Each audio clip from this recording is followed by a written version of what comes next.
Hello, everybody.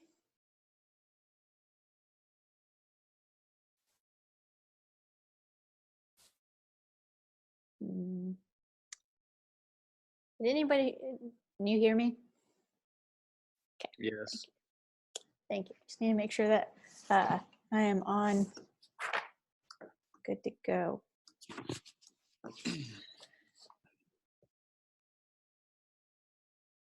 Best way to do this. Oh,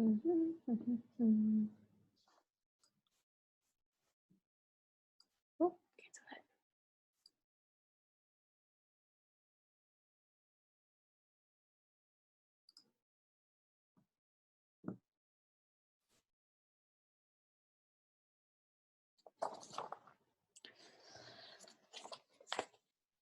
Whoa. Oh, there it is. While we're waiting, is anybody willing to chat with me for a quick minute?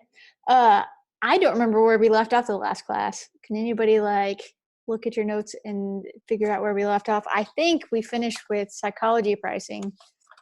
And we went through reducing pain points and prices, size of labels.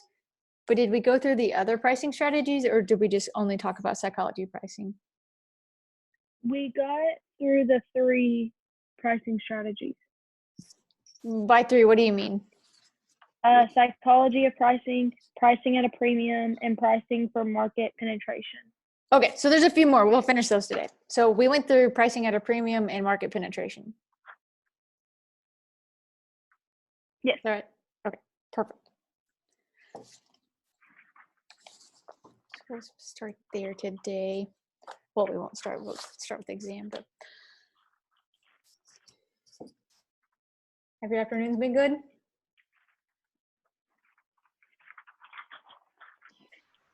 Hey, Marilyn. Hi. How's it going? Can't complain. Yeah. How about you? I wish it was 80 again. You know, it's. Wait, how hard is it there? Hold on. 54. Okay. Yeah, it got noticeably cooler. Yeah, I'm not okay with this. I mean, I'm okay. Obviously, the world didn't crash, but Right. when it was very nice, I liked it a lot more. I was very much more excited about it because then, at least if I'm stuck at home, I can go outside or I can. Exactly. I mean, I'll take Tonks for a walk in a bit, but it's much more miserable when it's 55 than it is when it's 70 or 80. I agree. I think it rained here earlier. Did it rain there? Legit, it did. It rained while y'all were on the phone, or we were on the Zoom for class. And there was a moment where I was like, is that thunder? And it wasn't. I think it was just a truck. But I was like, is there a storm about to blow? It did not. So give a few more seconds for everybody. Anybody else who's going to get on.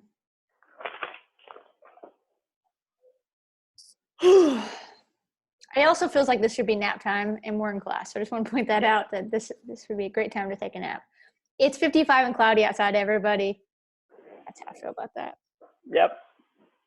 I was very ready to take a nap right before this.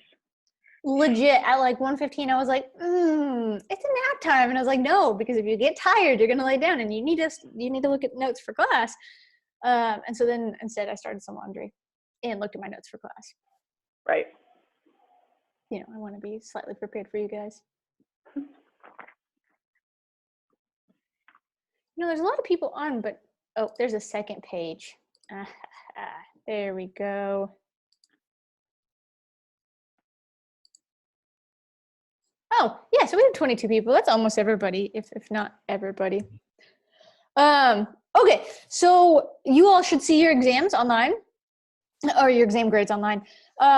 It's very hard to grade and give you feedback on each individual exam. And so partially because, I'm just, they're an actual exam. And so instead of having to comment on each different question, and that becomes, it takes a lot longer. And so what I did was I personally just had an Excel spreadsheet with each different question. And then I gave you points for each question or different points. And so you got like you normally would, but it was just a way for me to track it.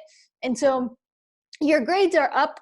If you are curious about your grade or you want to talk about it or you want to know what questions you missed, If you'll let me know, I will, I did it for somebody earlier. I can copy and paste and cut everybody else out and give you what you got on each different question. And then you can look at your exam, because I assume you all should have copies of those. And then if you have follow-up questions, I would tell you I can give a key. The problem is that when I write my key, it's very much for me to grade. And so they're not, like, I don't have the thorough answer out there, because I just know what it should look like. And a lot of your exam questions are your answers individually. And so my plan is we're going to quickly go over the exam, think about any questions you had, or that if you have any questions on it, we can chat about them real quick, and then we'll go into lecture. And then if you want to know specifically what you missed on your exam, let me know. I think the class average was like an 88 or 89 or something like that. So it's a pretty high average. And so we can talk about, if you have any questions, let me know and I'll send you whatever. So the first bit of the fill in the blank were just definitional. I think the only one that it sometimes gave people some issues were the last one. Sometimes it says the blank was contractionary blank policy, and sometimes people put contractionary policy, and the answer there is monetary policy, because we're talking about money supply. So it's supply, demand, strengths, weaknesses, opportunities, threats, vision, mission, objectives, value, growth, and monetary policy. And that would be all of the definitional things, which should just be straight from your notes. Number 7 was about Liberty's Lean Liverwurst Incorporated. You could have answered any of the 3 motives that we talked about in class. So that was transaction motive, precautionary motive, or speculative motive, and then describe those.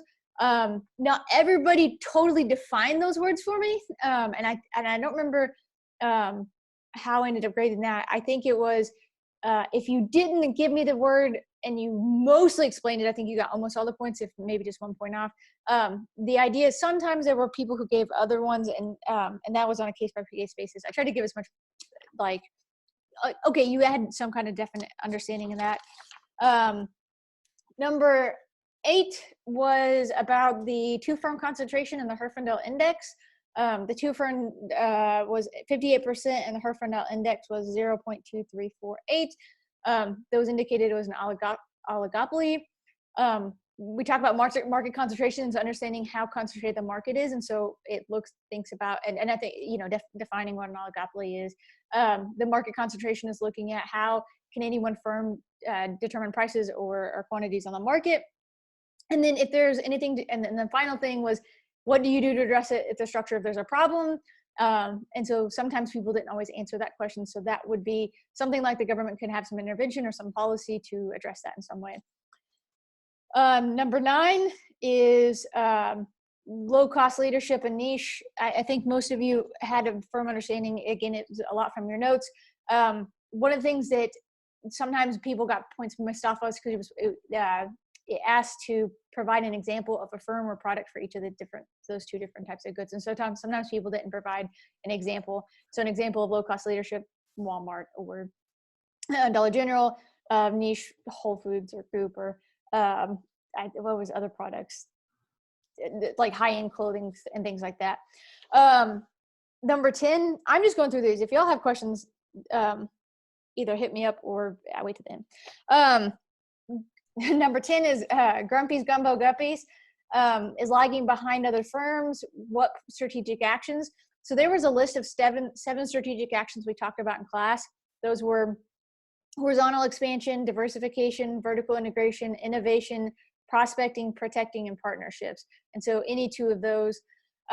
There were a few times where somebody gave me an answer that wasn't part of those strategic actions, but made a lot of sense, and so there was a little bit of some squish room on that if you described very well some reason why, what Grumpy could do to be effective.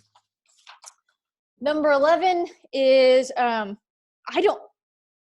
if I'm wrong, I think it's almost everybody got this question. I think there was, if I'm remembering now, I think that there might have been somebody who might have missed it because you divided by the wrong thing. But it's retail minus cost over retail, or 1 minus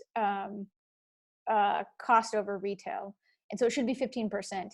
And and then there's just a markup on that. And the reason is because we're wanting to know of the retail value, how much of that is actually associated with cost. So what's the markup so out of the proportion of what we're going to actually bring in, how much of that is the markup? Number 12, there were types of values. Again, most people got it. Sometimes you didn't always give me the name. It should be functional, social, emotional, epistemic, or conditional value. I think a lot of you answered that, and you gave very good descriptions of why that would be, what values those are providing. I just want to point out, Violet Beauregard is from Willy Wonka and the Chocolate Factory, and I just needed somebody to get that was a joke in there. So you're welcome. I make jokes for myself, just for reference. Number 13 is the long question. It was 250, 33.7% or 71%, and then different forecasted prices and quantities.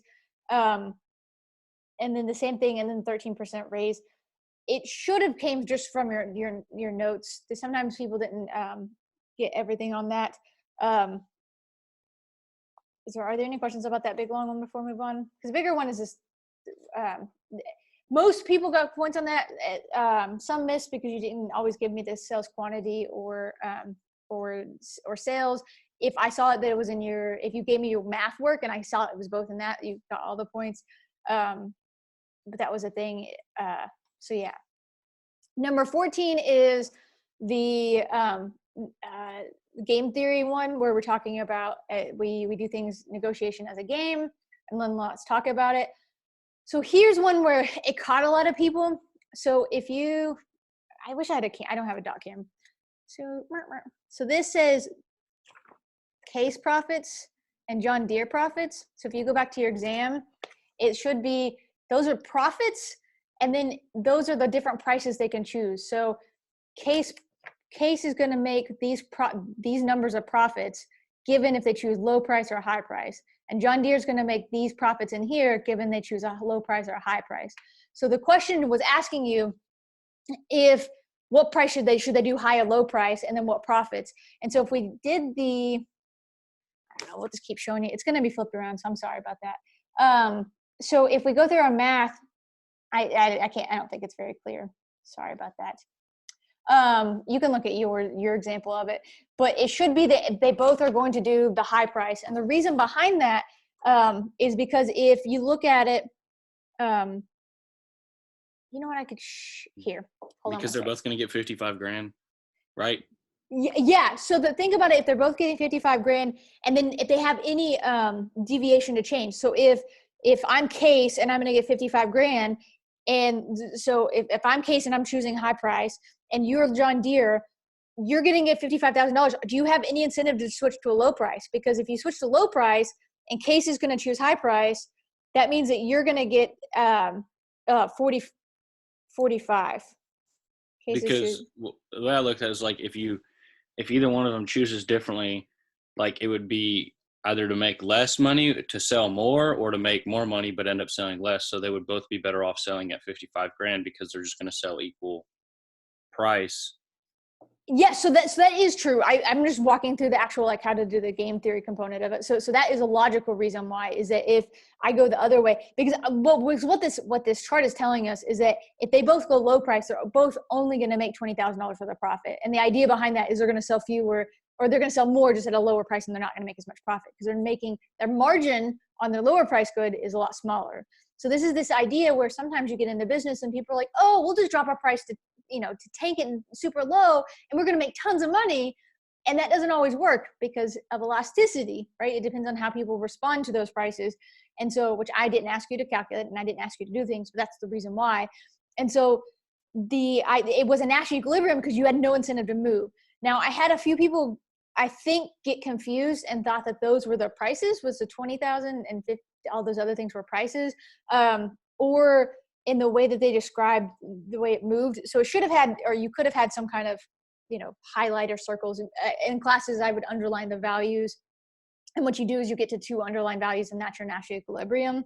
And so you're motivated to get higher prices. I think sometimes you wanted to logic your way through it, which I gave you as much partial credit as I could for whatever answer you gave.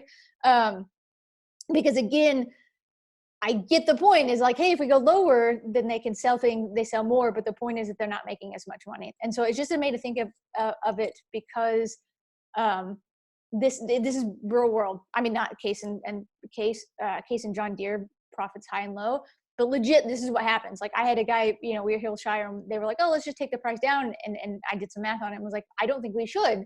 I think we should leave the price the same and do it over here. And we fought about it for a while, and eventually they won because they were in charge of the business, and it did exactly what I projected it to do. And then they listened to me the next time. Not because I'm amazing. It was math. I just did the math on it. And so, so that is the exam. I liked your bonus answers. They made me happy. I knew we talked about the Twix a lot, and so I'm so sorry because there was a lot of that was answered on almost everybody's. I was like, I didn't mean to force you all to hear about the Twix a lot. But Connor got a little extra because he went and found one. Somebody, I can't remember. Connor, in case somebody told me to give. We're like, hey, Connor did all this extra work, and I was like, that's legit. So you got an extra half a point. Can you give me the answer to number 8 again? The HHI, at least. Yeah. So it's the two firm is 58%, and the Herfindahl index is 0.2348. Okay. Thank you. And yeah, no problem. And it kind of finishing it should be an oligopoly. And then you could do some kind of, the final is what could you do if there was a problem? And it would be that, there's lots of answers, but government intervention, breaking them up in some way, something like that. Any other questions? Nope. Okay. So here, let's share my screen here. And I am aware that this is not the best way to do this, but it is the only way I have. Here, classes. Let's get a new note. AREC. What's this class? 442. Okay. Go off. Go down. Okay, so we're going to just pick up where we left off. And I asked before everybody got on, but we had started talking about pricing strategies, and we went through a whole series on the first strategy, which is psychology pricing. Can anybody give me a reminder of a few of the psychology pricing tactics?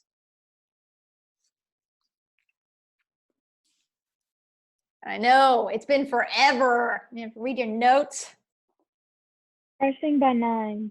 Pricing by nines. It's a weird psychology thing that we all like nines. Why did I not take notes down?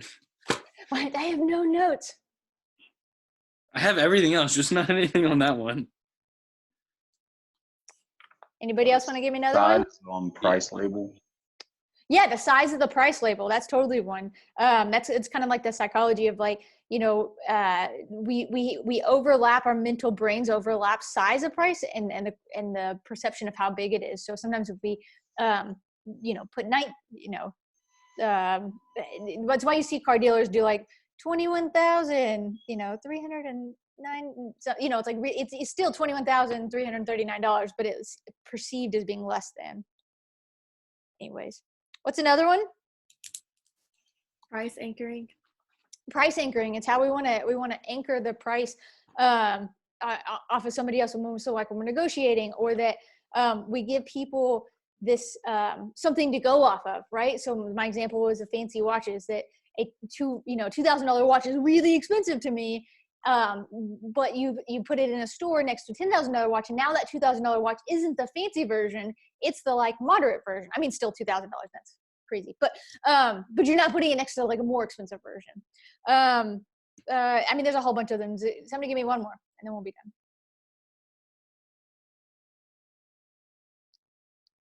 There's the one where like the literal like amount of syllables in the word. Yeah, you put the wrong emphasis on the wrong syllable. No, so totally. So it's this syllabic length influences. So then how even if we're not saying it out loud, our brain reads those syllables. And so the more syllables it takes means that we perceive it being a higher price. So if you have a choice between two prices and one has lower syllables and you want to be perceived as being lower cost, you pick the one with the fewer syllables, even if it's more. it's going to be perceived as less money. And so we went through a whole bunch of those. And then we said, so that was our first pricing strategy, and then a whole bunch of psychology pricing, right? So psychology pricing is a pricing strategy. Our second pricing strategy was pricing at a premium. And what does that mean?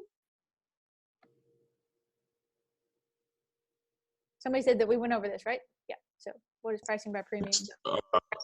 It's when you price higher than probably what it's worth, but just to like get the market or get the perception value from it. Yeah, we're gonna price to have this sense of eliteness. We're gonna price high because we want to say like, listen, I'm a premium product, and so I'm gonna have high prices. This is why Apple doesn't like lower their prices, because they want to be a premium product, and so they're going to have high prices. The same way. It's a fancy brand. Burberry. Yeah. Do they have like they have trench coats, right? Yeah. Burberry doesn't discount their things. They literally go and burn their clothes, which seems ridiculous because they should just donate them. But they literally go burn them because they want the perception of they were going to sell these goods as the price they deserve or none at all. And it seems, and maybe they'll change the policy, but I remember reading that and thought that was ridiculous. Our third pricing strategy was pricing for market penetration. And we covered that one too, right? Mm-hmm. Okay, so somebody want to tell me what that one is? Aim to attract buyers by offering lower prices. Yeah, so what we're going to do is we're saying, hey, listen, I want to get buyers, and so I'm going to price my good to get into the market, right? So this is like super price sensitive customers. I'm going to go in with a super low price. And I think an example I gave is like, you see those, actually we could do the stupid Twix one again. I bet you the Twix came out at a discount when it first came out, because they're trying to get it penetrated into the market and then coming back and allowing it to, once they got you as a customer, then you're going to come back and pay full price for it. So that was all that we covered, I think, the last class. That right? Somebody said yes. I think. And we did the exam review stuff. Oh, perfect. So we did exam review, and then we've already had the exam. So we're going to go, so we're not done with pricing strategies. Those were just the three we've covered. So we're going to go into pricing strategy number 4. And this is called price skimming.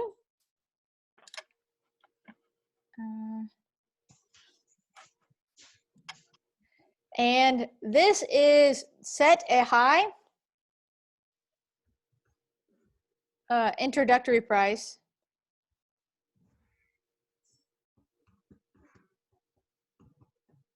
and then lower price as competing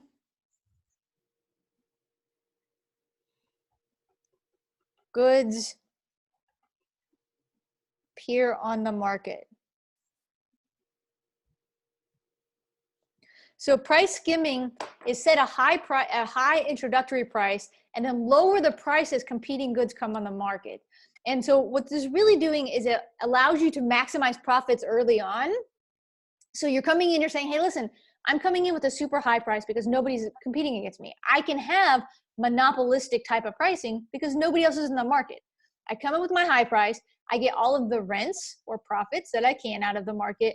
And then as people start competing and coming in, well, I can lower it because I was always just making money off of it. I lower my price, and then now I'm competitive with everybody else. But I've established my dominance in the market. I've established myself as the premium product in the market. And I have the name recognition that nobody else has. So an example of something like this, we call face tissues Kleenexes. I mean, maybe not all of us, but or Saran wrap. Those are brands that were some of the first to the market with those goods. And what they did was they had extra high prices, and then they came down, and so they still might be premium priced, right? They still might be higher than the non, other brands, but they came down. And now when you want the really good brand, those are the brands you think of, right? So these other brands might be just fine, but what we have is only these goods right now. Typically these are premium products.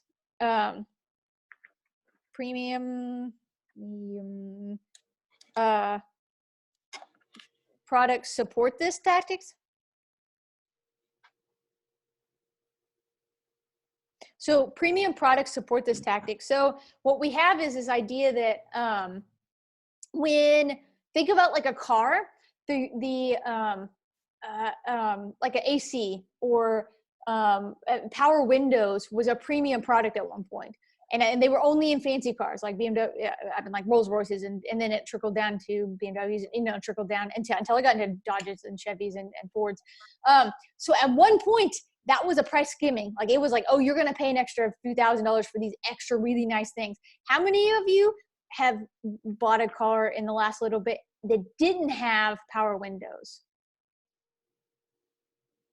I mean, was it a new car though? Yeah. So just in case anybody can't see and didn't see Jacob's face, he bought a car that didn't. So, which is fine. Like, and you can find cars that don't have power windows, but typically it's a lot harder to, because now it's just expected. It's expected that you're going to buy a car and it's going to have power windows in it. Now you're not paying a premium for that extra good. It's now expected. It's part of the status quo. And so this is kind of this price skimming as you come in with this kind of new good or these new options, and they're price skimming. I'm going to get all the profit. And then as everybody else starts competing, that profit goes down because now it's not special anymore. Now I have to have something else that's special, right? So now when Rolls-Royce wants to sell you in their special cars, it's going to be, that sucker's going to park for you. So many emails. It's going to park for you, and it's going to, I don't know, all the fancy things. I'm not looking at Rolls-Royces. So that's price skimming. How would, I have a note for myself, is like, how would a patent help with this situation? So the idea is you come in and you can normally set prices in competitive goods. How does a patent change this tactic? They can't copy it for a certain amount of years, or they can't make products that are like pretty similar to it. Yeah. So what this normally says is, hey, you come in with this and you get your monopoly pricing. When we have patent laws, it protects this.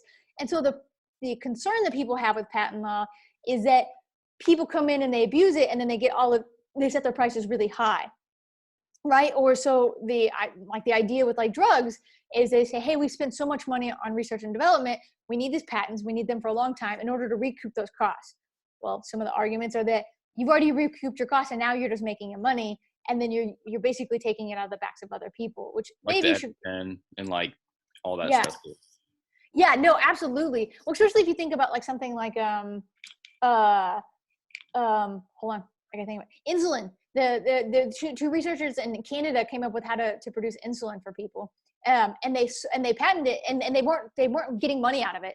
They literally sold their patent for $2 because they were like, oh, hey, like, listen, we want this to be out in the public. Whoever bought it, I think, sold it to somebody else. And eventually it just became, they charge a lot more than $2.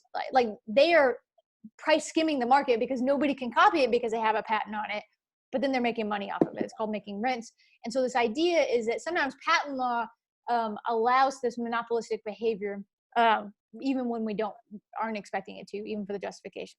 So that's tactic number 4. Let's go to tactic number 5. And it is, here, I'll scroll that up some more. Economy pricing.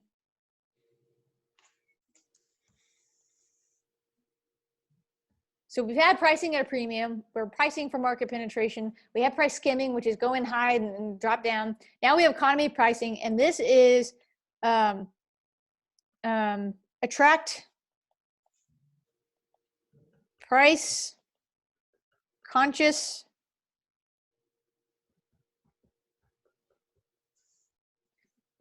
consumers by offering good at the lowest price. So this kind of fits into that low cost leadership. Is this like saying, hey, listen, I'm not coming in, I'm not a premium product. I'm literally coming in to attract you, attract a price conscious consumer by just giving you the lowest price. It's really good for homogeneous products.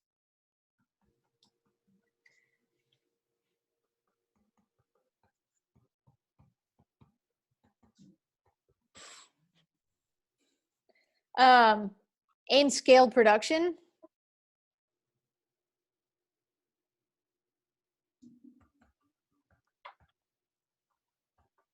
So what we have is this kind of economy pricing saying, I'm just coming in with a super low price. I'm just going to get everybody to come buy my good. It's, I'm attracting you because it's price conscious, because I'm, shipping it out super easy. It's good for homogeneous products, because for differentiated products, I'm going to use a different tactic, right? If I'm selling a Rolls Royce, I differentiated myself on quality, on standards, on all these other things.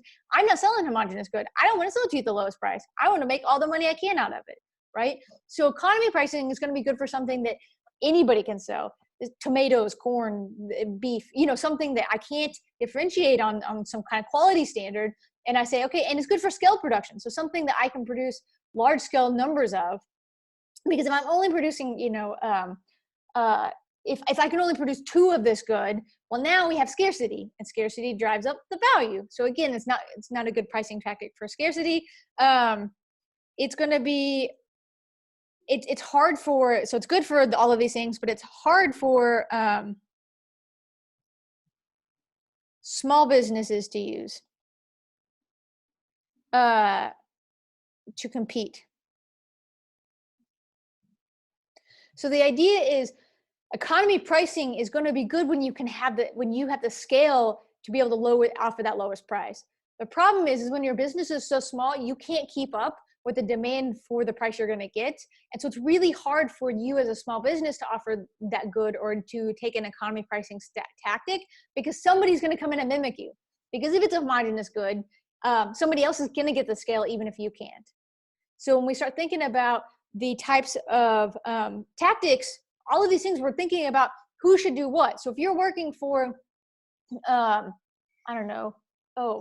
Mills, you're not going to tell them to do economy pricing. Now, when they want to sell their, like a discount brand of their cereal, then yeah, of course, that's what you're going to do. So you always got to be thinking about what product and what your brand means. And we're going to get into marketing at some other point, but these are just types of pricing tactics. Are there any questions on that before I go down to number 6? I assume no. Okay. Number 6 is cost plus pricing. And this is literally what it sounds like. You calculate the cost, then add a fixed amount for profits. So this is where we're making, and that fixed amount, it might be a percent. It doesn't have to be like an actual just number. The idea is that we're looking at how we're pricing, how we're establishing that price. Is we might say, hey, we're just always going to have cost plus something. So we're always going to do the cost of producing this good plus 15%. And I don't care what anybody else is doing in the market. I don't care what type of good this is. This is what I'm going to do. Typically, you might have that for some goods or for certain industries. Most people don't. Let me think. When you go to that's the way that Cash Saver sells stuff. That grocery store that I worked for, that's like their whole like campaign is they do cost plus. That's like all the goods that they sell that aren't name brand is cost plus, and then all you pay is tax at the register. Yeah, see, something like that. Like, I mean, because again, they're trying to say we're saving you all this money. We are doing our little margin on everything else, and then we're moving on, right? And what they're effectively doing is not convincing. They're saying, hey, listen, we're taking our little portion, and then that's it. And so the rest is going to be cost. And what it does is it's a price conscious consumer. So again, price conscious consumer.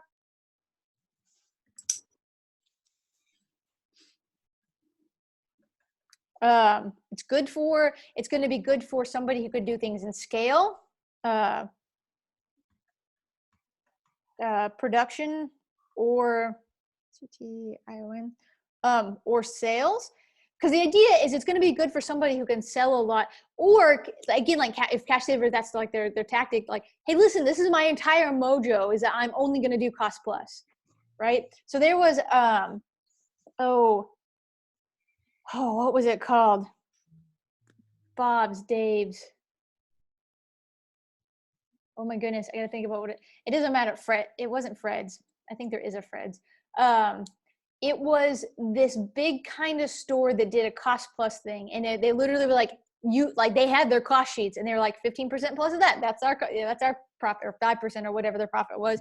And then it was just kind of this bulk stuff. And so as long as they sold enough, and so cost plus works for some places. It doesn't work for everybody. If you're a firm, and I'm selling to retailers, I might not tell them I'm doing a cost plus. I mean, I probably am. So for Hillshire, we had from our cost that we sold to Walmart, we had, here's our retail price, but it was a form of this. It was our cost plus whatever margin we wanted to make. And then that was what we sold, said, this is our cost to Walmart. And then Walmart did their same version of that. I wanted to draw a chart really quick. And it is, here, let's see. It's price. And then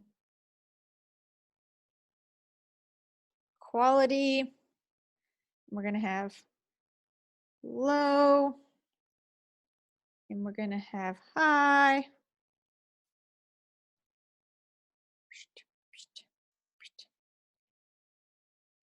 We're going to do the same thing here, low and high. So this is this idea that we're going to compare low and high quality, and then the types of tactics we might think. So if you have high, you want a low quality but a high price, that's skimming.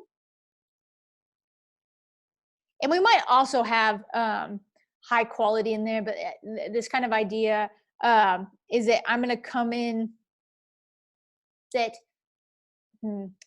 because it makes it sound like, oh, if you bring your price down to your quality, it's that the quality isn't as high as my price is, that my price is going to come down and reflect more of the quality that's going to be associated once I have competitors. If I have high quality and high price, I'm going to price at a premium. If I have high quality and low price, it's a penetration. Because basically I'm saying I have a high quality good and I'm coming in at a low price, and eventually I'm going to take the price up, but I want you've never tried my good before. I need you to try it to decide you like it. And then we have low quality and low price. This is economy pricing. I know it's not all of them. This is just kind of an infographic to kind of give an idea of these types of different types of pricing and how we might think in terms of quality and price and about how those are playing out.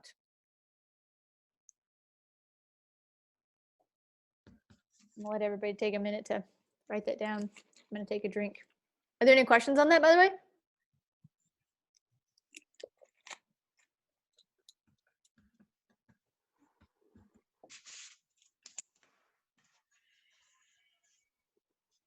I mean, I'm only basing on, I see a few people's heads, and so I'm saying whether your notes are.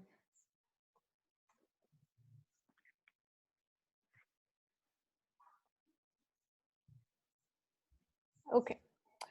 So that is not the end.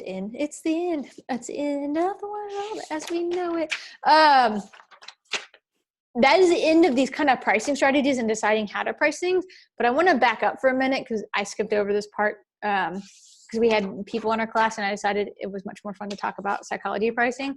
So we're going to back up to, so this is what we've been talking about, is this idea of how do we price just based on the psychology of things. How do we make a pricing strategy, right? So that's what we just got to talking about, all of these pricing strategies, which weren't tied to what the actual price should be, right? We didn't, other than cost plus pricing, we didn't actually come up with a way to figure out a price. What we said was, here are the strategies behind figuring out how to come up with a price. Here's your ways if you're deciding between $2 or $3, or $2.99 and $3, pick $2.99 because people are going to perceive it better, right? Like we came up with those things.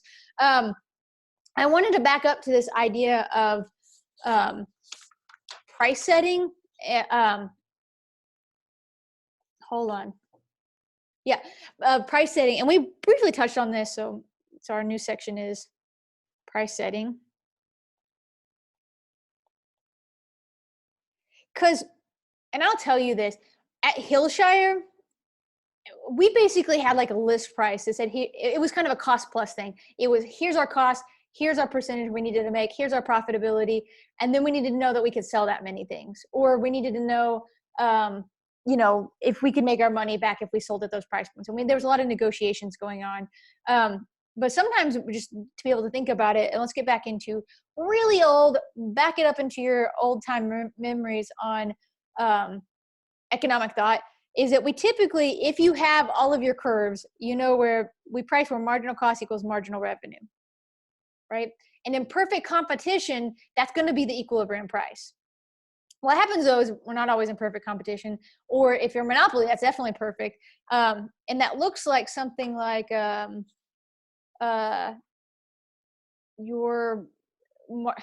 something, something like your marginal costs and your average costs are going to, or you start be very similar. And then you have your marginal, let's call this marginal cost, marginal revenue, sorry.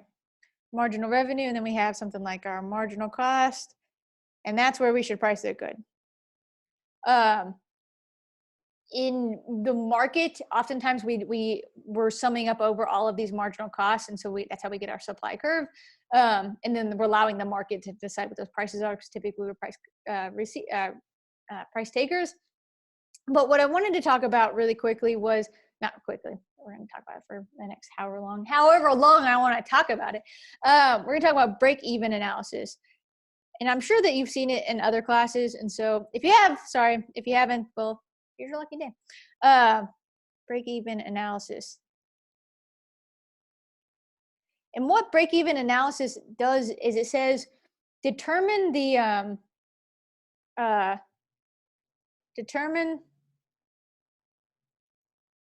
lowest price needed to break even, which means to cover our cost, or determine the lowest, or the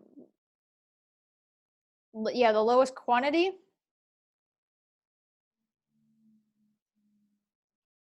needed to sell at a given price point, or a given price to break even. So when we talk about break-even analysis, we sometimes get a little hung up on the price one. We say, oh, what's the price? What's the price? What's the price? Which is fine, but sometimes your price is set, right? If I'm gonna sell a price in the market, Hillshire's coming out with a new ballpark hot dogs are coming out with a new hot dog. They probably can't price very far off of what their prices already exist, right? They already sell hot dogs. And let's say that they already sell beef hot dogs. They already sell Angus hot dogs. They can't come out with a jalapeno Angus hot dog and sell it for $5 more than the price already exists, right? So what they're going to do is they're basically probably going to use the anchor price that they already have in the market. If there's already a price for Angus hot dogs, they're probably going to use that price. And now they need to know is how many do we need to sell in order to cover all of our costs.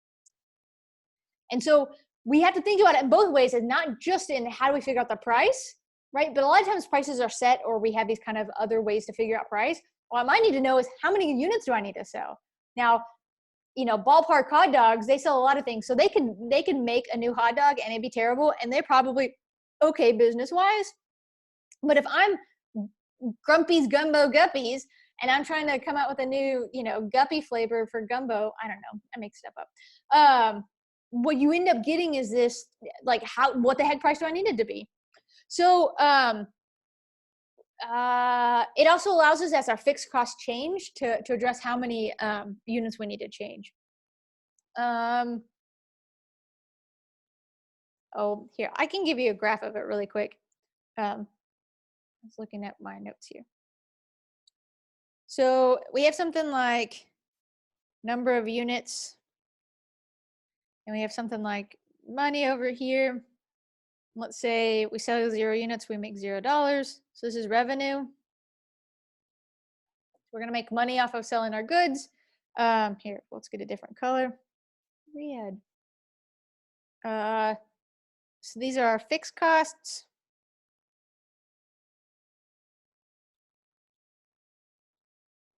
And let's say we have something like, let's do it orange. And these are our total cost, which is our variable cost plus fixed cost. So what we have is our fixed costs, which are going to be, fixed across however many units we're producing. I bought a machine and it's going to produce as many hot dogs as I ever needed to produce, right?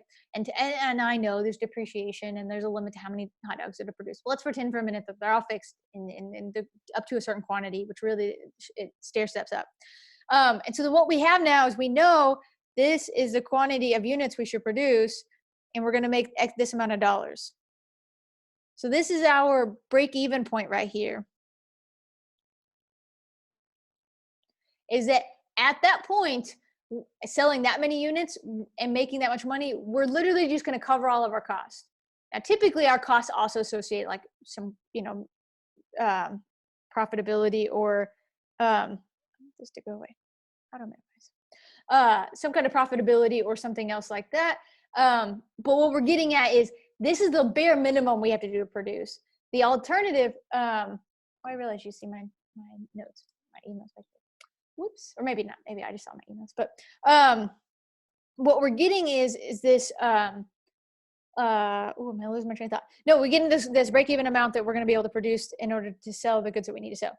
So I'm going to go into the actual equations unless anybody has any questions about what we briefly talked about. Nope. Okay. Hearing none, we'll move on. So let's start with break even, and let's do units. So this is how many units do I need to sell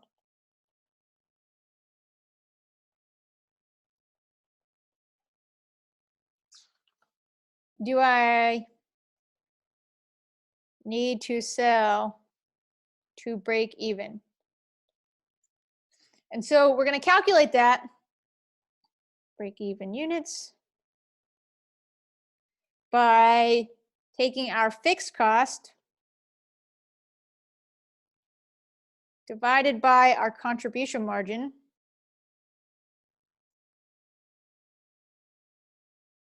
I'm pretty sure we defined this before, but let's, so the contribution margin, or this means the same thing as our FC divided by, and I'm going to just write it out, which is R minus V. And our contribution margin is the price. Okay, let's call this P minus V. The price minus variable costs.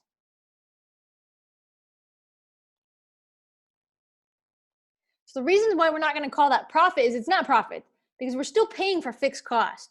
What we're trying to say is how much, after we pay our variable cost, how much of what we're going to make selling a product do we have that can go pay our fixed cost? And then what we're trying to say is how many units do we have to sell in order to cover all of our fixed costs?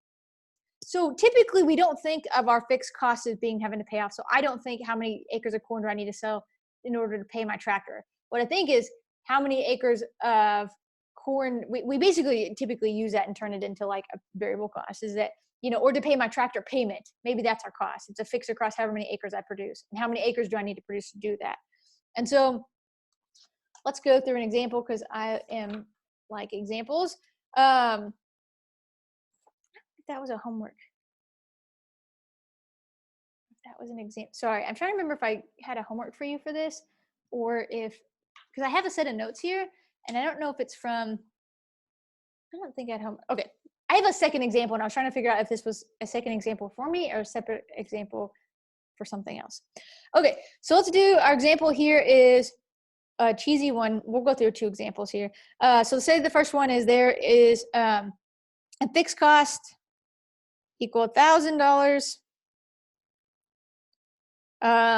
Variable cost equals $10 per unit, and price equals $100 per unit. So how many units do I need to sell to break even? Somebody tell me what this should look like.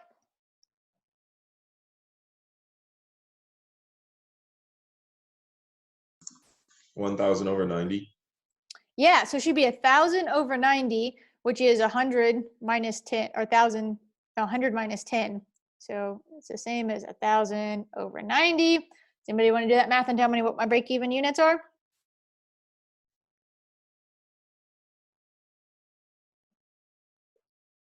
11.11?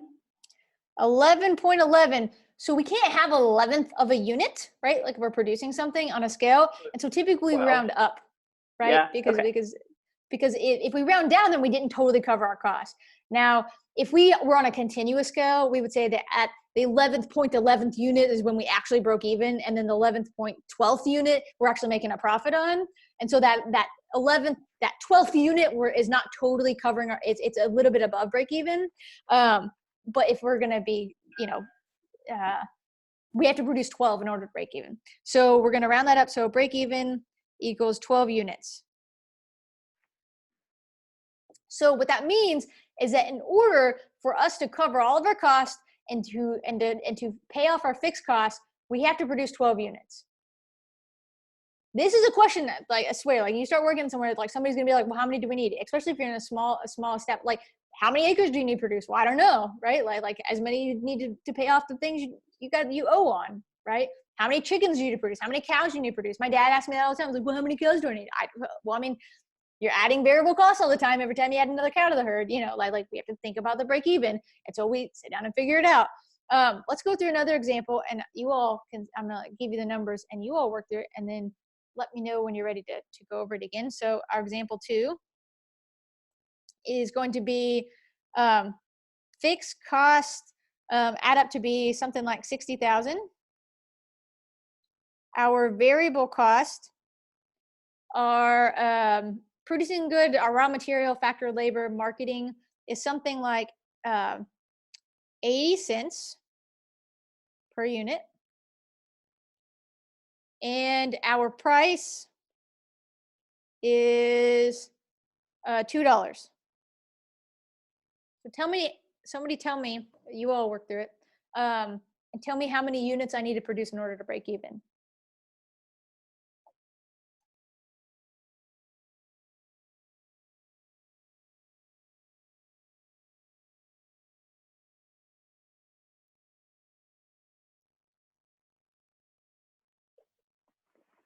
Would it be 50,000?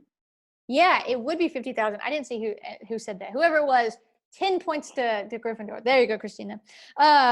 So what we have is, let's just set it up for anybody who hasn't. So we have 60,000 over 2 minus 0.8, which equals 60,000 over 1.2, which equals 50,000 units.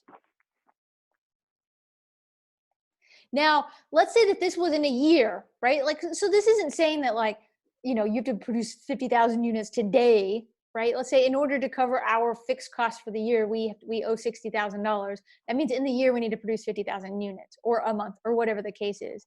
And so that might change as we add more fixed costs, or we change our variable costs, or whatever that looks like. All of this is in terms of units. We're trying to figure out how many units I need to sell in order to break even. Right? And we're assuming that we're given a price, or that we have some kind of, all these other things are fixed. But we don't actually, getting back to our point is, how do we establish a price? What do we know? What we need to know is, so we know that there are all these fancy ways to think about prices with our labels and our nines and our syllabic length and all these other things. But sometimes we just need to know, what is my bare minimum price that I can have? Right? I need to know what my minimum is. So this is where we're gonna get to break even price. And I just jumped really fast. Does anybody have any questions on that example 2 before we move on? Just for reference, I only see like 3 people, so assume everybody's good. Okay, so we're gonna go back down here. Sorry, I meant to ask that before I jumped down. So now we're getting to, okay, well, what's just the bare minimum price? And this is another of those things that, like, even if you're not pricing at the break even, because you shouldn't price at break even, you should want to make money, right? You should know what your break even is, right? Like, I have to get at least $2 or it's not worth it, right? Like, my friend works at a newspaper, and the guy who works with it, he like sells, he literally is out like at the grocery store trying to convince people to buy the newspaper from them. And like, this guy knows break even price because he's very big. He's like, I have to sell 6 papers a day or I don't make my money from coming out. He's like, because if not, I should just sit at home and drink beer on my couch, right? Like, so he's very much like, I know how much I got to do, because if I don't, because for him, he's like, listen, it's not worth my money. or my time in coming out. The same thing for all of us. We all have a time value, proposition, and we're figuring out what that is.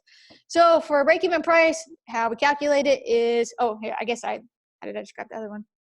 So this is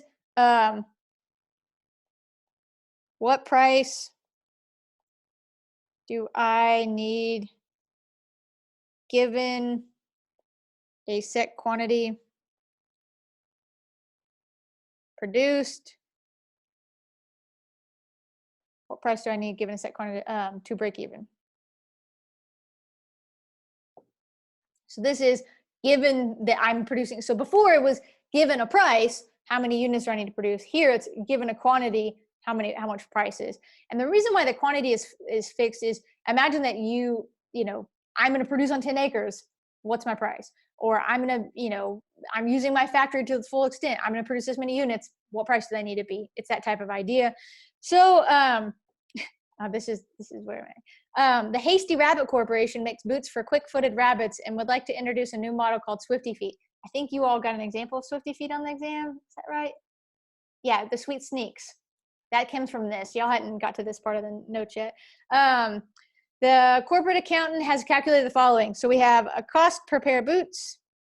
Cost per pair of boots is $49.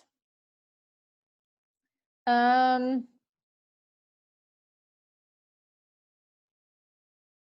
think, hold on, it's 33.8. Okay, I was gonna break it out. So this cost is associated with manufacturing, which is $8. Labor, which is 23. Materials, which is $18. And the idea behind this is just those numbers showed up to 49, if I'm not wrong. Is that sometimes we just have to have this idea of like where these numbers are coming from. So it's not just I'm pulling it out of my hat. So if I gave you a whole bunch of stuff, you might want to know what goes in this. And then so let's see, fixed cost or total fixed cost are $375,000. And so what we need to do is we need to figure out what the price is, right? Oh, I didn't give you an equation yet. Whoopsie daisy. Hold on. Your notes can't squish down. I started giving my example for it, and I was like, here, we'll plug it into the equation now. I'm going to draw this. I'm going to change how this is drawn, and I'm so sorry that you can't do this in your notes. I mean, I guess Riley can. He uses a... Nope, I want you to come down here, man. Oh. Now my pen is not working. How disappointing that is. Oh, that's so sad. I tried to be all fancy and now my pen doesn't work. You know how sad that is? Riley, if you have any tips or tricks, you should let me know. It's so disappointing.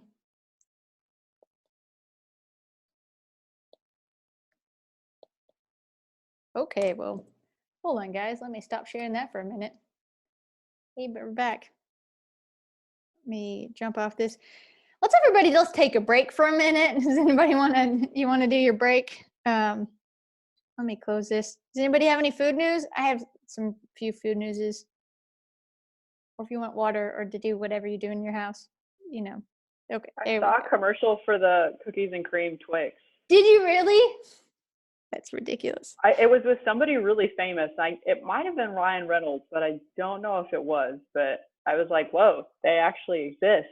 It was weird, but like still not going to try them. But yeah, I mean, they just weren't my favorite. That doesn't mean that you might not. Maybe I have a high cookie standard. I don't know. They're pushing them hard, I guess. Now they're trying to because they didn't sell them before. Sorry, I got my thing to work now. Okay. That is really funny. I know. So here's my random. I actually have some from over here. One of my random news is Twizzlers is coming out with a Twizzlers with no twist. So it's just the Twizzler without the because it's twisted, right? And they're calling them Izzlers without the twist. No twist. And they're strawberry flavored. In case you want to know weird things that are coming out, is Twizzlers without the twist. I feel like that's a wasted, like I'm sure they're just trying to capture people trying for like the novelty of trying a Twizzler without the twist. It's kind of like a straw. I don't know, but when I was younger, I used to use Twizzlers as straws. Oh, legit, right? Like I would put them in Cokes. Yeah, seriously. I remember going to the drive-in theaters. I was not born in 1940. We had one drive-in theater back home. And we'd have Cokes and Twizzlers, and I always used to like that. I also, do they still make sour straws? I think they do, but they're very hard to find. Like Okay. I've seen them at like very specific concession stands, but I don't know if I've seen, like, you don't really see them in the movie theaters that often, which is ridiculous. Those things are amazing. Yeah, But, I used to like those a lot. That was the thing. Here, let me see what other food news. Okay. Here's my, I guess we could say this, but it's pretty topical. I wrote this down a long time ago. I wrote this down before we were all quarantined, so I'm not sure that this is the best news to give you all. For anybody not eating meat on Fridays because of Lent, I don't think you eat meat. You can eat fish on Fridays. Here's a list of all the restaurants selling fish, but it's also, this was a list compiled way before the quarantine, so I'm not even sure that they're selling fish on Fridays anymore. Chick-fil-A is coming out with their fish on Friday meal. Wendy's, McDonald's, Popeyes, Arby's, White Castle, did White Castle sell anything other than hamburgers? Evidently, they're selling a fish burger. Dairy Queen, A&W. I feel like this one's cheating. Captain D's, which is a fish place, right? Like, yeah, I assume you're going to have fish at a fish place. Bojangles is selling fish on Fridays. And Culver's. So in case you were, I don't think I'm supposed to promote you going outside to go eat fish just for the sake of getting out of your apartment. Although I feel for you. So that's been the roughest part of this. I've been doing these like social hour Zoom calls with people just to have some kind of interaction with people because this lady is an extrovert and does not enjoy sitting at home by herself. Last one. Tostitos is coming out with a chip with a hint of spicy queso. Evidently, they're supposed to be delicious. So they came out with like some that were like a hint of lime before, lime and pepper. And now they're coming out with a hint of spicy queso. So I don't know if it's like, does it actually have cheese in it or does it just like taste like jalapenos and spices? I don't know, but it's coming out to a Kroger or a Target near you. Although also probably not supposed to support you going out looking for just random products at these stores. Speaking of chips, Bush's Baked Beans is coming out with like a line of chips. Really? Like a bean chip? Like, are they made from beans? Yeah, it says bean chips on it. This is interesting. Is a bean chip healthier than a regular chip? I mean, it's not made out of corn. It's got protein, right? I mean, yeah, beans do. Yeah. So I wonder if like a bean chip is it relatively healthier? I mean, it's like a tortilla chip, and I mean they make like quinoa and flaxseed tortilla chips, and like that stuff's not bad. Yeah, I would try it. I would try a bean chip. I mean, I like bean dip on my chips, so I'm sure a bean chip might be tasty. Okay. Does anybody else have any food news? Because if not, we will squish on and we'll finish our thing on break-even analysis. And what time does our class get out? 3:25? I know, you want to just be done now. Don't give me that look, Marilyn. I see you. Yeah, let me think. Okay, let me finish that, and then there's one, two more. Yeah, I think you'll get done 5 minutes early, but I'm going to finish this whole section, and then we'll be done with section 5. Wait a minute. Do you all have something to do on Thursday? That's the one before us. Okay. Thank you. Didn't we have something, but you moved it to the 9th? Oh, that's right. Yeah, your projects are due the 9th. That's right. Yeah. Oh, I forgot another news. I'll save it for next time. I have another news. Apparently, Whole Foods workers are planning a sick out tomorrow over safety fears during the coronavirus outbreak. Huh. That's interesting. So it's like a little strike, but they're all just going to call in sick. Wasn't Amazon going to do that too? Oh, they all work heard about that. Amazon was going to cancel all orders, like new incoming orders, because people they had like an outbreak at their company. Or something. Yeah. Ooh. Okay. Ugh. Huh. Yeah, I don't have. I mean, I get it. It's hard. It's hard to the continuity of business during a time when it's like you. Man, it's rough because I get the wanting conditions, but then also people have access to food. I don't know. It just becomes a conundrum. And honestly, if today, so we'll see if this is actually comes on the news or not. Yeah, because it was supposed to happen today. Yeah, this is from yesterday. So yeah, it's supposed to happen today. I'll have to peek around for that later. Do let if you see it. If anybody sees it, I see all of you on this news. But if anybody sees it, pass that on. That sounds nice to know. Okay, I'm gonna go back to I'm sharing this because although I think maybe I won't finish. Maybe I'll just do this part and be done. I feel like we're kind of done anyway. We're all done. Okay. Whoop. I'm done with school, but you're I'm checked out.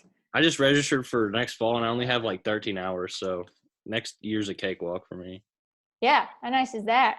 I did not have it easy in my last, but I jumped in and added another major in my junior year, and so I kind of was finishing all my stuff. So I ended up not having a easy slope out. It was let's just keep it high here. I took organic physiochemistry the summer of my junior year, basically going to my senior semester. I thought, oh yeah, I'm gonna have a summer off. It's gonna be amazing. And then I took that class and it was terrible. Just want you to know that it's not a class you want to take over the summer. Okay. If you noticed, my notes now have a space up here. I'm sorry that your notes cannot have that space. I meant to write in the equation and I forgot. So the equation is break-even price equals fixed cost divided by production volume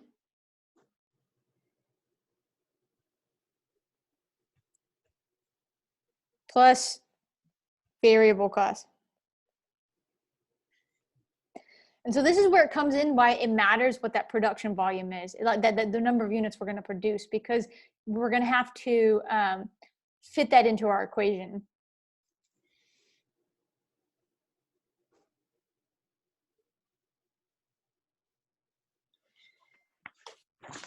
Looks like we're almost done writing. I'm going to scroll up as soon as we're done.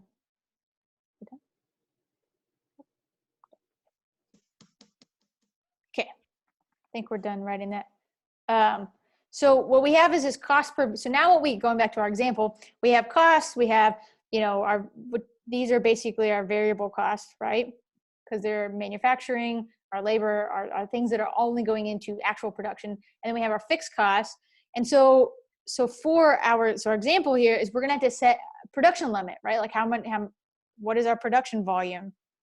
And so so for 50K units, our equation is break-even price equals 375,000 divided by 50,000 plus 49. Because basically we're dividing our fixed cost by every unit. So we're basically creating, given the number of units, how much of the fixed cost is associated with each unit, plus the total variable cost per unit. And so what we're going to do is, anybody want to do that math and tell me what that break-even price is?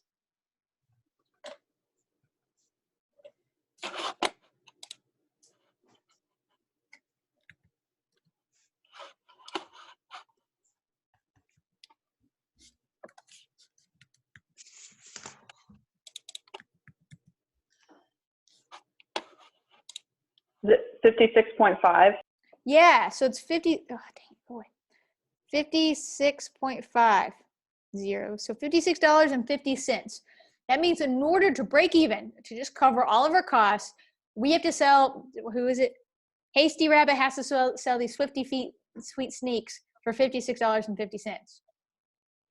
But let's say that, you know, that they found out that they, you know, were less efficient in some production. And so let's say they decide they can actually produce 75,000 units. So let's do that. Break even price. It's the same thing, 375,000 divided by 75,000 plus 49. And what does that give me? 54. Yeah, so now they can charge less for their sweet sneaks. Because now they have, right, like they're selling more, so their fixed costs are spread out over more units. And so they don't have to have as much, they don't have to charge as much. Let's do this one more time, just for the sake of posterity here. Let's say, so for 100,000 units, and break even price equals 375K over 100K. And what does that give me? That'd be 52.75. Yep. So that's 52.75. So what we have done now is we said, okay, given our fixed production schedules and given how much we can produce, we know what the bare minimum cost is. So the likelihood is they're going to charge more than this, right? They're going to price by nines. They're going to look at what's anchored in the market. So let's say that, what's fancy shoes? Nike Airs, are those fancy shoes? I don't know, I'm not a sneakerhead. Do you know how much those are? Does anybody know how much a pair of nice sneakers are? It's terrible. I don't know either. I'm going to Google this. Okay, so let's assume they're $100. I don't know. So if we're assuming that like Swifty Feets are like, hey, listen, we're just as premium as they are. They're going to charge $100. That means we know that they're going to make profit, right? At least $44 worth of profit, or $43.50 given how many units. At least that much profit. But what we have to do is we know that this is the minimum price they can accept. So let's say that they have, they want to start selling in, I don't know, JCPenney's, I don't know, where, Foot Locker. They want to start selling in Foot Locker. In order to sell at Foot Locker needs them to come in at a lower price because nobody knows who Hasty Rabbit Swifty Feet shoes are. And so they have to come in, and they're going to do what tactic when you come in with a low price and then raise your price up? What strategy is that? Penetration? Yeah, their market penetration. So Swifty Feets are coming in, they're saying, listen, we're going to come in with a low price, and then they have to, maybe they come in with $60 a pair of shoes, which means they're making basically squat in terms of profit. But they come in at $60 a pair of shoes as a discount with the expectation that in 2 months, their prices are going to go up to $100 a pair of shoe. So what we've just done was we said, hey, here is the bare minimum they need to receive. We've given that they're going to sell 500,000 units. We know how much profit they're going to make, and they're going to use that strategy of, you know, maybe they're going to charge $59.99, which means they're making super little profits, right? To penetrate the market in order for you to realize how awesome their shoes are, that they can sell you more shoes in the future. That is an example of break-even analysis and looking at both the price and the units that you need to sell. And again, it's as silly as it is, what it does is it gives you those minimum values that you need. The last thing we need to do, and we're not going to do today because I'm checked out, is look at a margin of safety, which is basically how much profit you need to make. And maybe I might even skip that. It might not be. I'll need to look at that anyways. So that is it for today. Again, if you have any questions on your exam, here, let me stop shaking this too so you can see my face better, bigger, better. If you...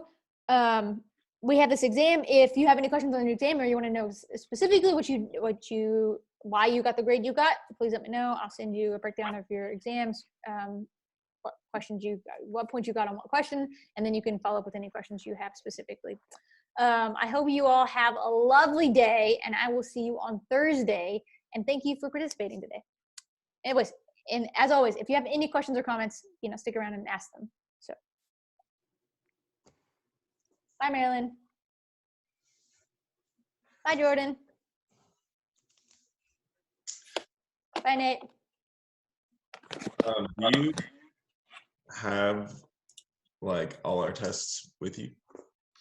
Yes. Okay, I just wanted to know which one I missed. Yeah. If you, I don't necessarily want to holler out your test grade in front of everybody.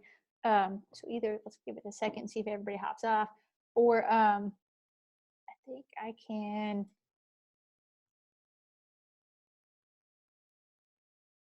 Give it a second and maybe Justin will hop off. Justin, do you need anything? I think he's still there. No idea. Probably. I mean, it's his iPhone, so what else would he be doing? That is true. Hey, Justin, do you need anything? Nope. Oh, you know what? This is going to be on. Well, let me stop recording.